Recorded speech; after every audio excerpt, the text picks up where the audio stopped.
Bismillahirrahmanirrahim. Assalamualaikum warahmatullahi wabarakatuh.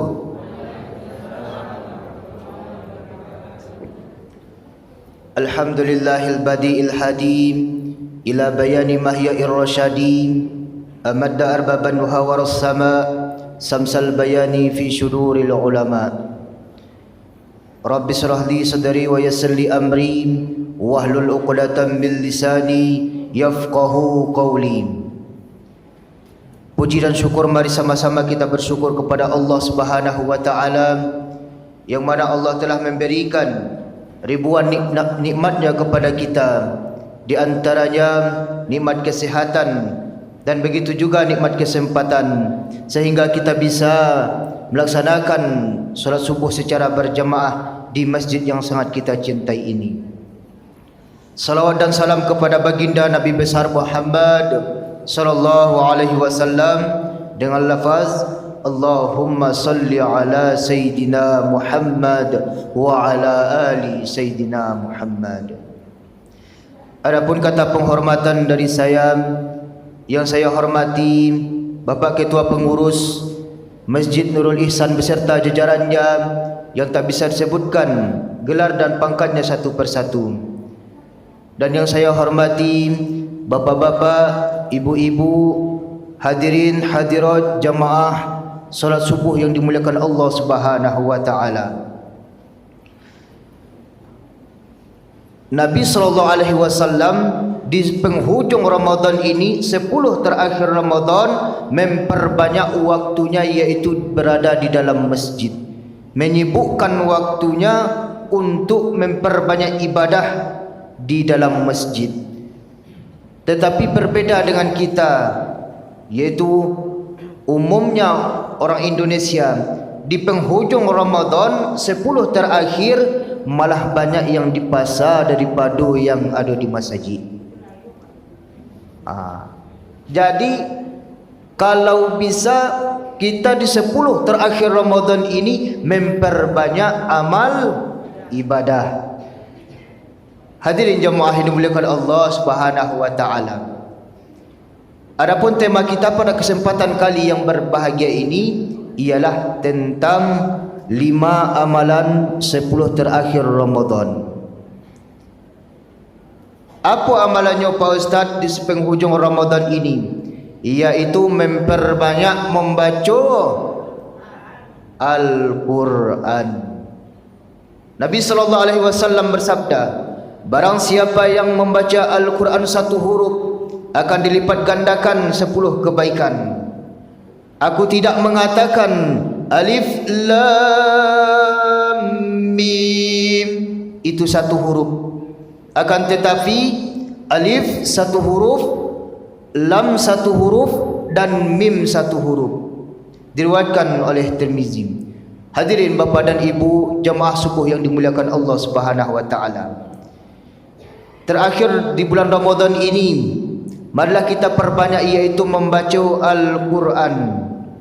Kalau bisa kita targetkan 1 hari itu bisa membaca Al-Quran 1 juz bapa dan ibu.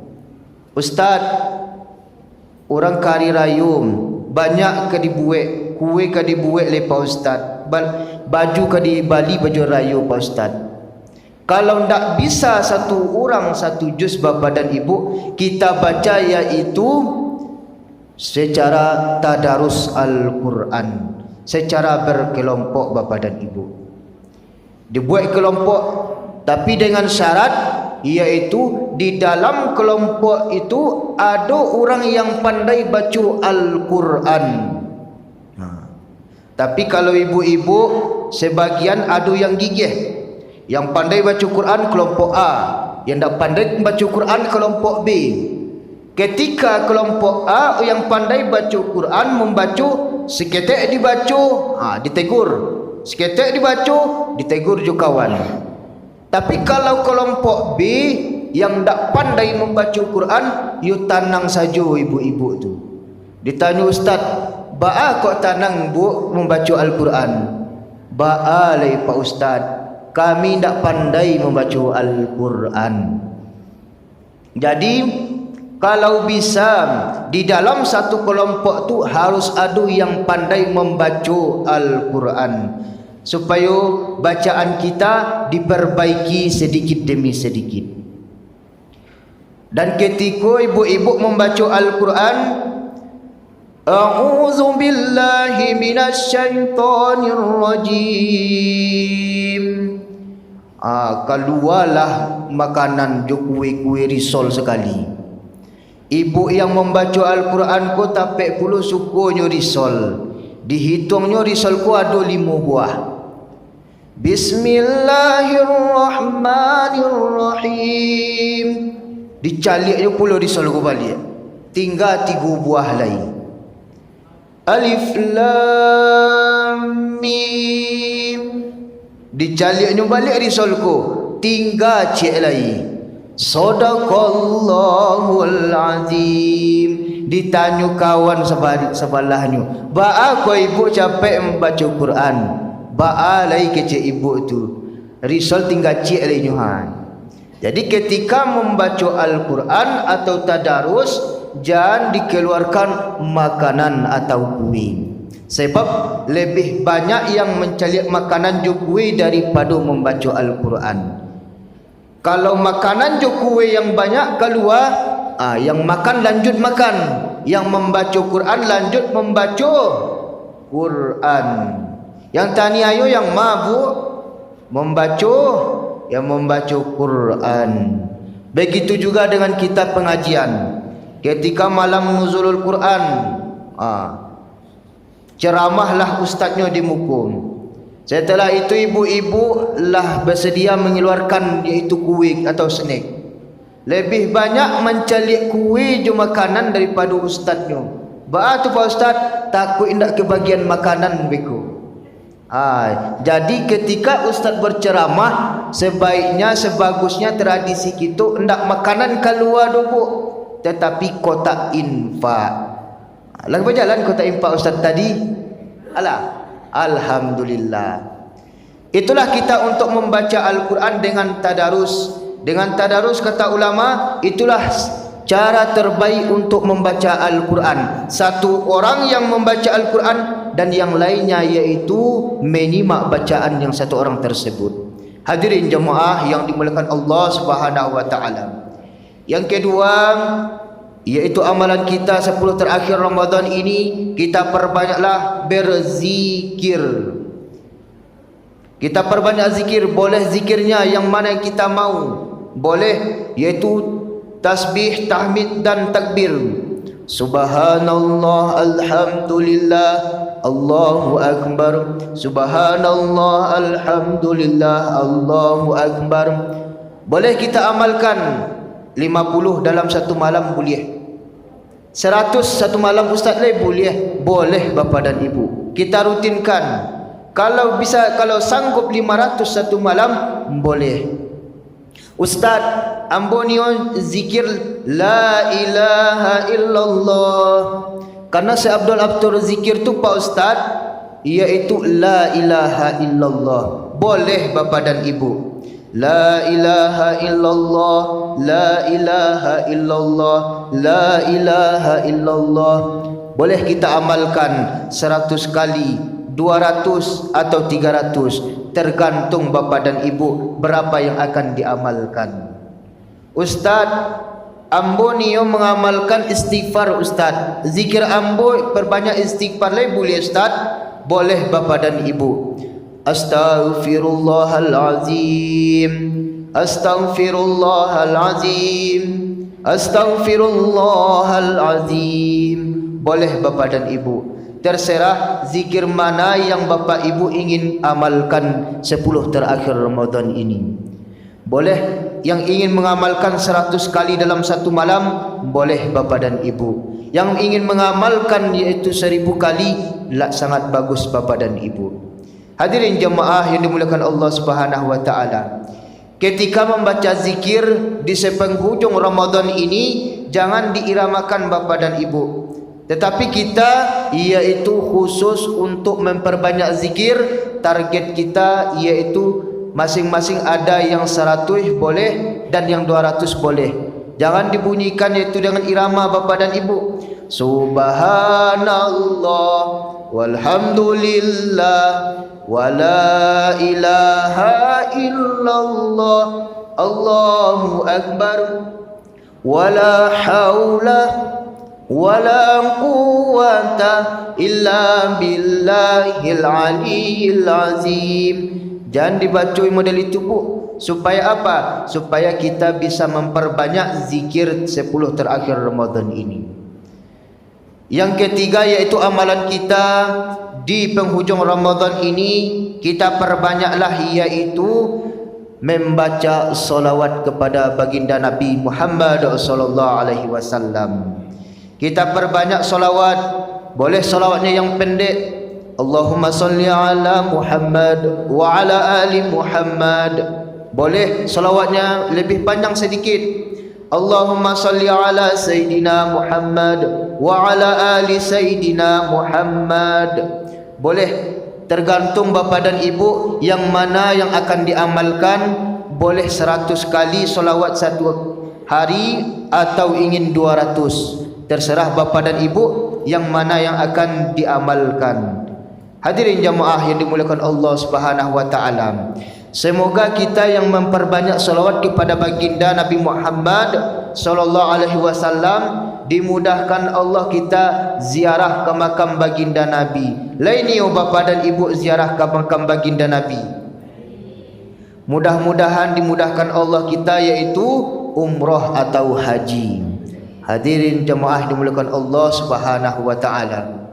Selanjutnya yang keempat yaitu kita perbanyak amalan di penghujung Ramadan ini. Kita perbanyak berdoa. Sebelum masuk bulan Ramadan kita selalu berdoa, Allahumma barik lana fi Rajab wa Sa'ban wa ballighna Ramadan. Ya Allah, berkahi kami di bulan Rajab dan di bulan Sa'ban, sampaikan kami pada bulan Ramadan. Kini kita sudah disampaikan Allah bulan Ramadan bapa dan ibu. Tanggungjawab kita yaitu memperbanyak amal ibadah di bulan Ramadan ini. Disampaikan Allah, dicukupkan Allah umur kita. Kita perbanyak pula berdoa di penghujung Ramadan ini. Nabi sallallahu alaihi wasallam yaitu merutinkan doa, Allahumma innaka afun tuhibbul afwa fa'fu anna. Allahumma innaka afun tuhibbul afwa fa'fu anna. Ya Allah yang Maha Pemaaf, Engkau mencintai orang yang meminta maaf. Oleh karena itu maafkan aku ya Allah. Itulah doa kita bapa dan ibu di penghujung bulan Ramadan. Karena dengan berdoa itulah senjata kita orang-orang yang beriman. Kalau tidak bisa kita dengan tanda tangan, kalau tidak bisa kita perjuangkan agama ini dengan lidah kita bapa dan ibu, maka mari kita perbanyak berdoa kepada Allah Subhanahu wa taala. Dengan berdoa Allah akan mudahkan urusan kita. Dengan berdoa kita mengadu kepada Allah Subhanahu wa taala. Banyak masalah kita dalam keluarga, masalah ekonomi, masalah pekerjaan, maka kita yaitu memohon ampun kepada Allah Subhanahu wa taala. Karena sebaik-baik meminta pertolongan bapa dan ibu yaitu kepada Allah Subhanahu wa taala. Kalau meminta tolong kepada sanak famili, kepada orang lain, mungkin 1 kali atau 2 kali boleh. Tapi kalaulah masuk ke 3 kali ke 4 kali, mungkinlah banyak alasan daripada kami meminjamnya bapa dan ibu. Tapi kalau kita meminta tolong, meminta ampun kepada Allah, kapanpun kita datang kepada Allah, waktu subuh sangat terbaik, waktu di tengah malam Allah sangat menyukai orang yang datang di tengah malam untuk meminta kepadanya. Hadirin jamaah yang dimuliakan Allah Subhanahu wa taala. Yang terakhir yaitu amalan kita di penghujung Ramadan ini, kita perbanyaklah solat qiyamul lail. Kita dirikan yaitu solat malam. Kalau bisa setelah solat Isya secara berjamaah, lanjut solat tarawih dan witir, dan kita lanjutkan solat sunnah tahajud. Kalau masih sanggup, kita lanjutkan solat sunnah hajat. Kalau masih sanggup, kita lanjutkan solat sunnah taubat. Kalau tidak sanggup, minimal solat sunnah tarawih jo witir. Pengalaman ambo bapa dan ibu ketika berada di Pariaman tahun 2019, iaitu malam nuzulul Quran. Ambo mengisi di yaitu daerah Sungai Lareh bapa dan ibu. Ketika malam itu dilaksanakan 50 rakaat, yaitu solat satu malam itu bapa dan ibu. Ketika setelah ba'da azan, solat sunnah Isya, yaitu solat sunnah qabla Isya 2 rakaat. Setelah itu dilanjutkan solat Isya 4 rakaat. Setelah itu dilanjutkan solat ba'da Isya 2 rakaat. Dilanjutkan lagi yaitu dengan mengqada solat wajib 5 waktu sehari semalam. Kalau dijumlahkan dari subuh, zuhur, asar, maghrib dan isya, ada 7 balih rakaat. Barulah ustaznya berceramah agak 5 balih mini. Setelah itu dilanjutkan lagi yaitu sembahyang tarawih witir 23 rakaat. Kalau ambo jumlahkan bapa dan ibu, ada jumlahnya yaitu 48 rakaat. Ambo tambah cik lai solat yaitu solat sunnah wudu 2 rakaat, genap menjadi 50 rakaat satu malam. Ini bukan ria bapa dan ibu, tapi ini adalah motivasi bagi kita untuk memperbanyak bekal, memperbanyak solat qiyamul lail. Nabi SAW bersabda, "Man qama ramadhana imanan wa ihtisaban, ghufira lahu ma taqaddama min dzambi." Barang siapa yang mendirikan qiyamul lail pada bulan Ramadan dengan penuh iman dan mengharap ampunan dari Allah, Allah ampunkan dosa-dosanya yang telah berlalu. Diriwayatkan Bukhari Muslim di dalam kitab Al-Lu'lu' wal Marjan. Hadirin jamaah dimuliakan Allah Subhanahu wa taala. Oleh karena itu, terakhir bulan Ramadan ini, marilah kita perbanyak yaitu amal-amalan. Kalau tidak bisa kita memperbanyak membaca Al-Quran, minimal kita perbanyak yaitu memperbanyak salawat kepada baginda Nabi. Kalau tidak bisa, mari kita berzikir kepada Allah, memperbanyak zikir. Kalau tidak bisa, sekurang-kurangnya kita dirikan qiyamul lail, yaitu solat malam. Mungkin demikianlah yang dapat saya sampaikan. Kurang dan lebih mohon dimaafkan. Kalau ada sumur di ladang, boleh kita menumpang mandi. Kalau ada umur yang panjang, boleh kita berjumpa lagi. Burung cendrawasih, itulah nama-nama burung. Cukup sekian, terima kasih. Assalamualaikum warahmatullahi wabarakatuh.